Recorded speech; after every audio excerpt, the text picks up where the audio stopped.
Hi hello നമസ്കാരം. നമ്മുടെ ഇന്നത്തെ റെസിപ്പി ചക്കക്കുരു മാങ്ങ മുരിങ്ങക്കായും കൂടി ഒരു പുളിങ്കറിയാണ്. ആദ്യം തന്നെ പരിപ്പൊന്ന് വേവിച്ച് വെച്ചിട്ടുണ്ടായിരുന്നു. അതിലേക്ക് കുറച്ച് ചക്കക്കുരു നേരാക്കിയതും അതുപോലെ തന്നെ ഉപ്പ് മഞ്ഞൾപ്പൊടി ഇട്ട് ഒന്ന് കുക്കറിൽ 2 വിസിലോളം വേവിച്ചെടുത്തിട്ടുണ്ട്. അതിലേക്ക് മാങ്ങ ഇട്ട് കൊടുത്തിട്ടുണ്ട്. ഇനി അതിലേക്ക് ആവശ്യത്തിന് മുളക് പൊടി കൂടി ചേർത്ത് കുറച്ച് വെള്ളം ഒഴിച്ച് നമുക്ക് ഒരു വിസിലോളം കൂടി തന്നെ നമുക്ക് വേവിച്ചെടുക്കാം. ഇനി നമ്മൾ മാങ്ങ പാകത്തിന് തന്നെ നല്ലോണം ഉടഞ്ഞ് വെന്ത് വന്നിട്ടുണ്ട്. ഇനി നമ്മൾ അതിലേക്ക് ചേർക്കാൻ പോകുന്നത് കുറച്ച് ചൂടുവെള്ളമാണ് നമ്മൾ ഒഴിച്ച് കൊടുത്തിരിക്കുന്നത്.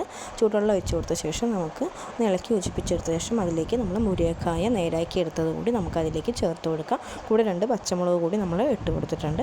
ഇനി മുരിങ്ങക്കായ അതിലെഴുന്നിട്ട് നമുക്ക് വെന്ത് വരണം. വല്ലാണ്ട് ഉടഞ്ഞു പോയി വേവേണ്ട ആവശ്യമില്ല. പാകത്തിന് വെന്ത് വന്നതിന് നമുക്ക് തീ ഓഫ് ചെയ്യാൻ പറ്റും.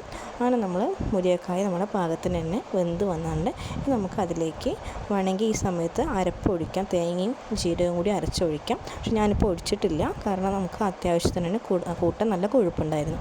നമുക്കതൊന്ന് വറുത്തിടാം. വെളിച്ചെണ്ണ ഒഴിച്ച് അതിലേക്ക് കടുകും ചെറിയുള്ളിയും വറ്റൽമുളകും കറിവേപ്പിലയും കൂടി ചേർത്ത് നമ്മൾ കൂട്ടാനൊന്ന് വറുത്തിട്ടിട്ടുണ്ട്.